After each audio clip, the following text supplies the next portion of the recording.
Hey there guys, it's Sudden here. So today we're going to be discussing language learning again. And the topic of this video is going to be why fluency shouldn't be your goal in language learning. Now this kind of comes as a shocker to some people. I don't think everybody, but maybe some people might find this surprising because after all, fluency isn't that the goal of language learning, is what a lot of people think, right? Or they might try to discuss, whether or not, oh, you're not fluent because you can't hold a conversation, or you can't, do this. And a lot of people have very vast, very varying versions of their definition of fluency and what that looks like. Now, I'm going to be explaining why I think this fluency mindset could actually hurt your progress, and I'm going to try to bring up some studies and some psychology to prove why I don't think you should prioritize fluency as a goal in your language learning. So, on my first point, trying to attack this topic, is I think fluency should be a byproduct of effective learning. It shouldn't be an end goal. Now, what do I mean by that? I think that if you were to study effectively, and I think if you were to really embrace the learning, I think that you will become fluent, whatever that might mean. We'll touch on that in a later point. But I think that you'll be able to, reach whatever goal you want fluency wise, as long as you apply yourself and you really make the learning your own. Fluency should come naturally from consistent, enjoyable language engagement, and it shouldn't be a strict goal that you should have to meet. And this is just going to cause you to beat yourself up over it. I'm a big believer of the fact that I think that learning a language in itself is a beautiful journey. And, if you could get fluent in 2 weeks, what's the point of that, right? It wouldn't be so cool to speak languages if just anybody could do it without any effort exerted. That's what makes it so touching to other people when you speak to them in their language. And just think about how boring that would be, how boring of a life it would be if we could just pick up on such complex ideas and topics and stuff and be able to, master it in only X amount of time. The journey is so fun and so rewarding that I think that it would almost strip you away of the enjoyment of life. That's why things like bodybuilding and stuff like that, like if you could step in a gym and come out yoked in 3 weeks, well then why would anybody do it in the first place? It'd be so easy that there's no point. And if fluency really was a deadline or an end to something, or it was some point that you crossed, then A, that implies that, you would have to stop at some point if there's an end goal. And B, that implies that, again, going back to point A, is that you're going to have to eventually quit, which is not true. We all know that languages are something that you have to consistently put in work in order to maintain just by themselves. Of course, it'll be easier to get back to where you were and you'll pick it up much, much quicker, but you would still have to put in work in order to maintain your vocabulary or your reading abilities, that stuff that slips. Now, there's a mental state that we have called the flow state, and this has been researched to show that people, of course, when they're quote unquote flowing in an activity, they're actively much more receptive to information and they're able to pick up on topics or ideas quicker. And we know that having something like boredom or stress can disrupt this flow. So if you're constantly stressed about not knowing something or being upset that you're not as fluent, or you have this ego towards what you're learning, I think that's going to actively harm your language learning, which is not good. So I think that having taking your approach and trying to make it just focusing on having fun and enjoying what you're watching, and don't worry about whatever happens. Hey, if you get quote unquote fluent in 1 year or 2 years or 3 years, that doesn't matter. I'm just going to focus on enjoying what I'm watching right now and trying to absorb as much as I can. And if I don't know something, I'm not going to beat myself up over it. Now, something I wanted to also touch on was that fluency is impossible to truly measure. Now, there's no objective way to measure fluency. It's very vague. It's a shifting concept that varies very wildly between individuals and contexts. It's often defined culturally and personally, and it's, native speakers in certain contexts might not consider themselves fluent. There's, when referring to maybe technical jargon at work, if you're talking to somebody that maybe you don't understand what they're talking about, maybe regional dialects. Well, it's very hard to bring them to mind. This is the thing. It's all right when your eyes are not going and happy eyes. You understand?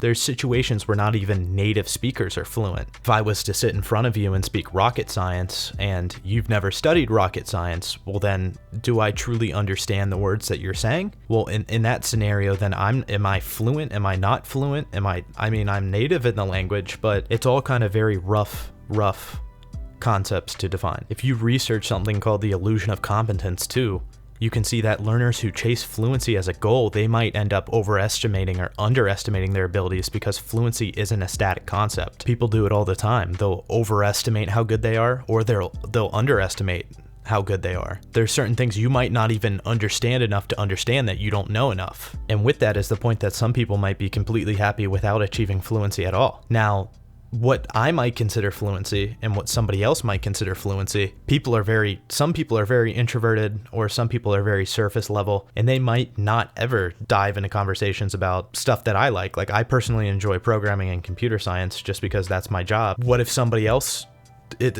someone else, they might not know anything about it in English, so they don't care if they talk about it in Japanese. They're never going to. While somebody might just be happy having a conversation back and forth, talking about how's your day, talking about the weather. That's just what they enjoy.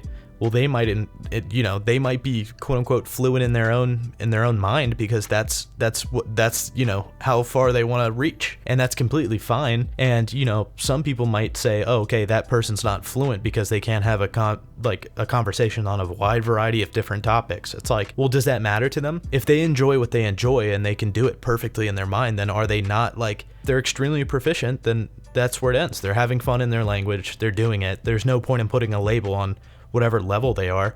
And if I say, oh, I want to talk about really complex topics or religion, or I want to discuss all these different theological things, okay, well, that's cool, but what if somebody just wants to be able to understand all their favorite TV shows? Well, then that's a vastly different goal. But that's not only that, but there's no point of putting a label on top of it. It's just, that's what it is. If I say, hey, you're not fluent, well, in my world, I'm fluent because I just want to understand my shows. I just want to talk about this. I just want to talk about that to people. It's been pretty well studied that in stuff like the self-determination theory, where intrinsic goals like learning for the joy of learning or self-improvement will lead to better outcomes or results. I mean, I've seen this all the time in people who start loving the process of going to the gym and lifting, or loving the process of eating clean. They always have better results than people who say, okay, I want to be shredded, six-pack abs, and I want to be muscular, and I want that in 5 months. It's just, they don't love the process as much as the other person. So of course, when they fail or they don't hit their goals, they're going to be much more harsh on themselves, and that might cause a lot of issues. There's a lot of psychological pitfalls of chasing fluency, and obsessing over the pursuit of fluency can lead to stuff like burnout, anxiety, and quitting. Chasing perfection, what that might be, is going to cause you to really have a lot of stress. And I mean, you're going to be talking to somebody, they're going to say something obvious, you're not going to understand it, you're going to figure it out, and you're going to beat yourself up over it. And in my personal experience, it's caused me to want to give up, because I feel like I should have known that, and what's the point if it's not working? What's the point of all this work I'm putting in if I'm still gonna slip up on stuff that I should know? It's just, it sounds silly when you say it out loud, but it's something that you'll really feel if anybody's ever put a ton of hours in a language.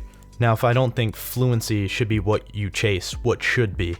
Well, I think simple goals like, I want to be able to understand this video, I want to be able to understand this show. Pick a show that you really like that you don't understand, and come back to it maybe months later or even a year later, and come back to it and just appreciate how much more you knew than you didn't know at the time. I've done this many times. I've watched a show, didn't understand what they were saying, came back to it, and realized, oh my God, I understand a majority of this, and that is what keeps me driven. I think that would really help people. Or just going for micro fluency. Try to pick a niche and try to become fluent in whatever hobby or skill you like. So for me, I'm really into cooking, and a big win for me was when I could understand a lot of cooking stuff.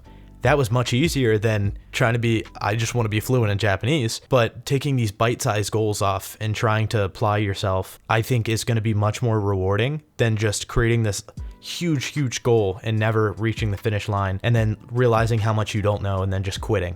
I think it'll be much better for you if you just have fun, enjoy the process, talk to people, have conversations, and just make friends, and just reap the rewards and truly realize like what your work you've put in has done for you. For me, after learning Japanese, I was in Japan for a month, and to see the smiles on people's face, or to see how happy they were, or to make friends in a language and really connect to their heart, was truly one of the most rewarding things I've ever done in my entire life. And I hope that people don't quit because they, of course, talking to them, I made mistakes all the time. I'm still not fluent. I still wouldn't consider myself fluent. I would consider myself really good, but I wouldn't consider myself fluent.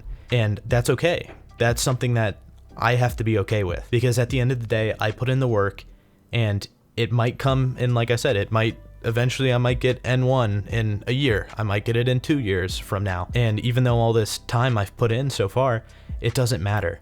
And at the end of the day, everybody's lives are different. We all have different times to devote to this. So don't compare yourself to others. Don't compare yourself to someone else because people are naturally better at this. And that's fine. That's fine, because all you can be is your best. You can't give somebody else's best. If you look at Matt versus Japan and you say, I want to get fluent in a year. Okay, sorry, it's not happening. Fluency will come, but it's not something that happens overnight, and it's not a set target. It's a moving target, and you will find more stuff that you don't know later down the line. So just don't worry about it. Just love it, enjoy the process, and the rest will come. Thank you guys for watching. Really means a lot to me if you made it to the end. Thank you so much. Let me know your thoughts in the comments, whether you agree or disagree. I would love to hear it. Thank you guys. See ya.